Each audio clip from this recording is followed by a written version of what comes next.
हिंदी ज्ञान गंगा के इस पटल पर आप सभी मित्रों का हार्दिक स्वागत और अभिनंदन। आपको निश्चित ही कई दिनों से आशा और अभिलाषा रही होगी कि वीडियो क्यों नहीं आ रहे हैं, तो आज इसी क्रम से प्रारंभ करते हैं। आपको विदित है कि इस पटल पर हम हिंदी भाषा से संबंधित प्रतियोगी परीक्षाओं से संबंधित जो अति आवश्यक तथ्य बनते हैं उनका वीडियो यहाँ पर उपलब्ध करवाते हैं।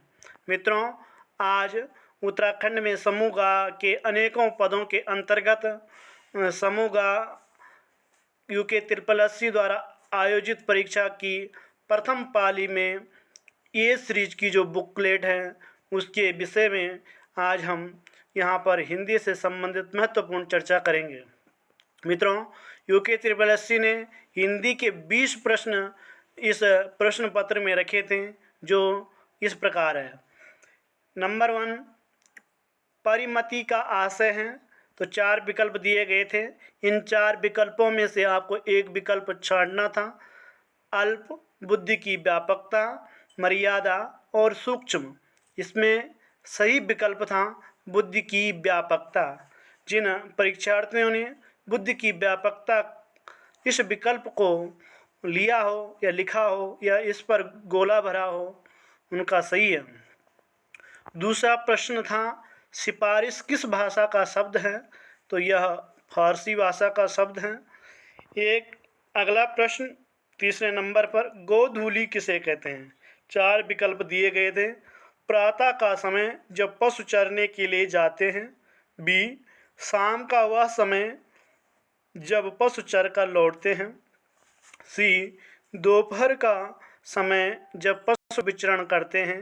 डी, प्रातः एवं दोपहर के बीच का समय जब पशु विचरण करते हैं। मित्रों, गोधूली उसे कहते हैं कि शाम के समय जब पशु वन से वापस आते हैं और सूर्य अस्त होता हुआ जो समय होता है, गौओं के खुरों से, पैरों से जो धूल उड़ती है उसे गोधूली कहते हैं, जो साय का समय है। इसमें जो विकल्प होगा सेकंड विकल्प सही होगा। चौथा प्रश्न रखा गया कि निम्नांकित में से किस शब्द को किस शब्द में दो दो उपसर्ग प्रयुक्त हुए हैं? तो अति कर्मण, इसमें एक ही उपसर्ग है अति, दूसरे में चिर और तीसरे में सम और आ उपसर्ग हैं और लोचन शब्द है, फिर अ प्रत्यय लगा हुआ है। तो समालोचना, तो समालोचना वाला विकल्प सही होगा, क्योंकि प्रयोग में भी एक ही उपसर्ग प्रयुक्त हुआ है। प्रयोग में प्र उपसर्ग।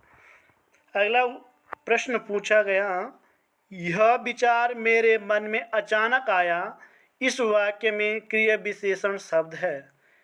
तो इसमें जो क्रिया विशेषण शब्द होगा वह होगा अचानक। टिप्पण मुख्यतः कितने प्रकार के होते हैं? तो मित्रों, इस पर अलग अलग पुस्तकों में अलग अलग ढंग से व्याख्याएं मिलती हैं। कुछ में 3 भी मिलता है, कुछ में 4 भी और कुछ में 5 भी। सामान्यतः हम 3 को सही मान सकते हैं। आगे यूके 8080 इसे किस विकल्प को सही मानता है ये हमें देखना होगा। अगला जो प्रश्न था, निम्नांकित में से अर्क पर्यायवाची हैं। जो कल पेपर देने जा रहे हैं वो सभी लोग पर्यायवाची अवश्य देख लें, जिससे एक प्रश्न हर बार परीक्षा में बनता है। तो अर्क का पर्यायवाची क्या होगा? चंद्रमा, सूर्य, सागर या पर्वत। तो इसका सही विकल्प होगा सूर्य।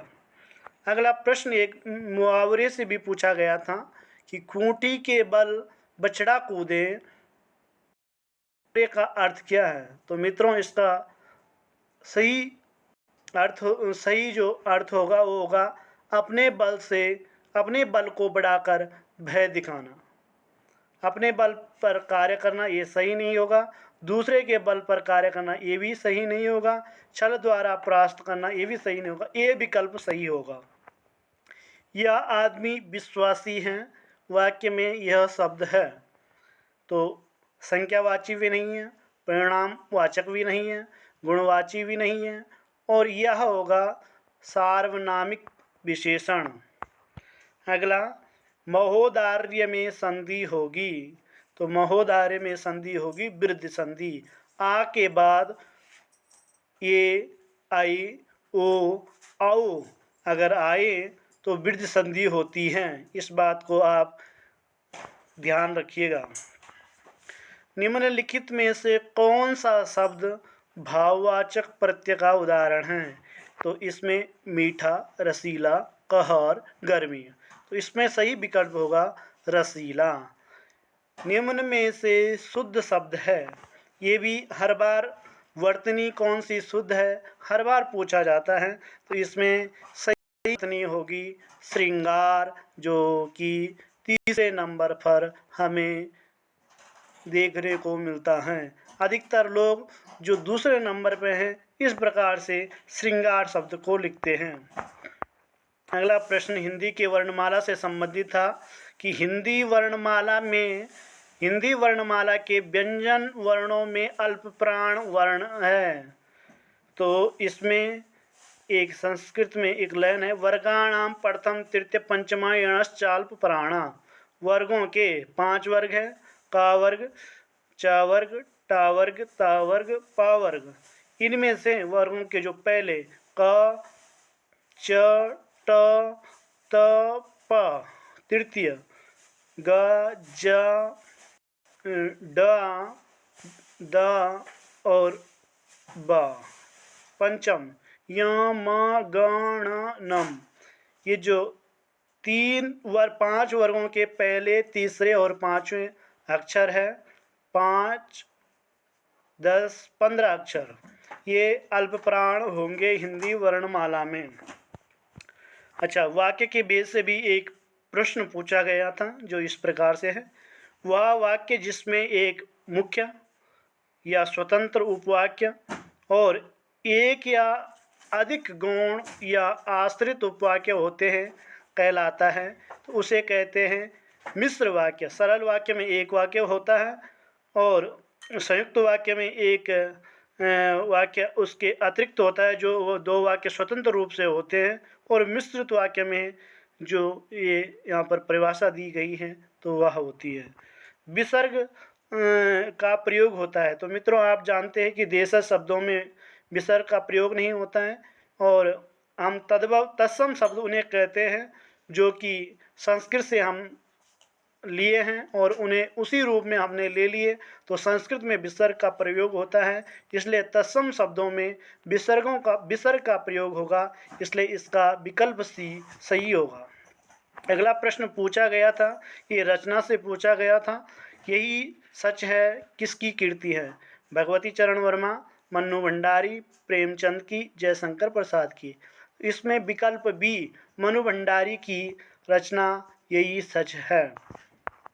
इसके अतिरिक्त अगला प्रश्न, वीर पुत्र को जन्म देने वाली माँ, इसके लिए एक शब्द का प्रयोग करना है तो वह होगा वीर प्रसू। अगला, निम्नलिखित में से पशु शब्द का विशेषण होगा, तो इसका सही आंसर होगा ये पाश्विक। अच्छा, एक प्रश्न वर्ण विन्यास से भी पूछा गया था कि वृक्ष शब्द का वर्ण विन्यास क्या होगा, तो वह विकल्प जो ए वाला है वह री, क, स और अ, ये विकल्प ही सही माना जाएगा। निम्नलिखित में से हिंदी वाक्य का अनिवार्य तत्व नहीं है। मित्रों, वाक्य हमें कब समझ में आएगा? जब उसमें सार्थकता होगी, पदक्रम उसमें निश्चित होगा और योग्यता होगी। तो ये तीनों जिस वाक्य में होंगे वही सार्थक वाक्य कहलाएगा। अलंकार अतिरिक्त वस्तु है, उसका अलंकरण करता है, तो इसलिए इसका जो सही विकल्प होगा वह अलंकार होगा, क्योंकि प्रश्न में पूछा गया है कि निम्नलिखित में से हिंदी वाक्य का अनिवार्य तत्व नहीं है। ये भी ध्यान रखना है हमें कि नहीं है पूछ रहा है या है पूछ रहा। तो नहीं है पूछ रहा तो मतलब कि वाक्य का अनिवार्य तत्व अलंकार नहीं है, जबकि सार्थकता, पदक्रम और योग्यता वाक्य के अनिवार्य तत्व हैं।